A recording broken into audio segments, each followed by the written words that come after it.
Hi friends, are you troubled about an answer to a prayer being delayed in your life? As a result, have you almost given up on praying about that situation?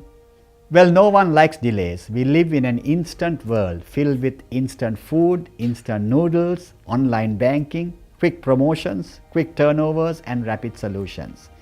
Any delay, therefore, is uncomfortable for us as humans. God, however, has His own timing in our lives, and if we would trust Him through the delays of our life, He can turn those delays into divine appointments. In the book of Esther, we read in chapter 2, verses 21 to 23, about how Mordecai uncovered an assassination plot on King Xerxes, the king of a mighty empire.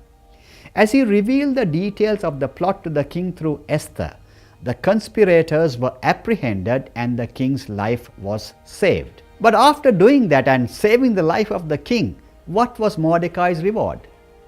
Nothing. He was forgotten. The only reward he got was that with this incident, his name was recorded in the Chronicles of the King, which is shown in verse 23 of that passage.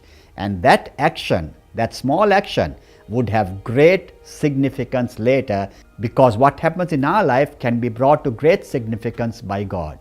Well, what about you? Do you feel forgotten like Mordecai? Mordecai, like any other man, I'm sure, would have been rather disappointed with not being recognized. Wouldn't we, if we had helped save the life of our nation's leader? But Mordecai kept trusting God and kept serving Him faithfully. At a later date, when Mordecai was about to be killed, hanged on a large gallows the following day, due to a conspiracy by a wicked official named Haman, and that's found in Esther chapter 5 and verse 14, God planned a divine appointment through the earlier delay. It so happened that according to chapter 6 and verse 1, the king couldn't sleep that night, the night before Mordecai was to be hanged.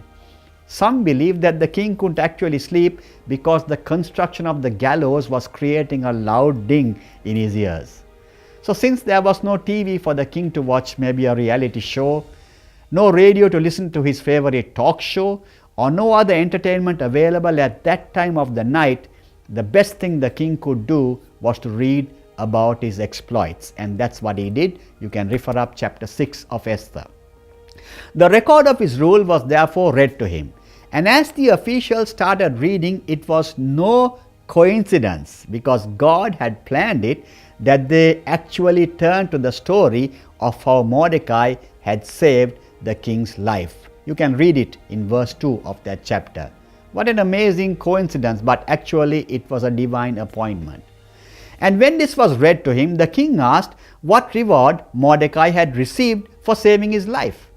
I am sure the officials would have very sheepishly answered, no reward was given. Man may forget, but God never forgets us. So immediately, the king planned a reward scheme for Mordecai. And of all people, Haman, of all people, was chosen to do the honors for Mordecai. As a result, not only Mordecai's life, but the entire Jewish race was eventually saved from possible destruction.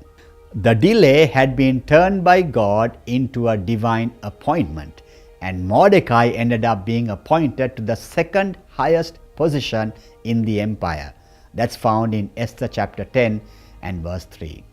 Therefore, my friend, trust God through the delays of your life, because you may just be on the verge of a mighty divine appointment. An unexpected delay can be a divine appointment, and any divine appointment will bring divine blessing.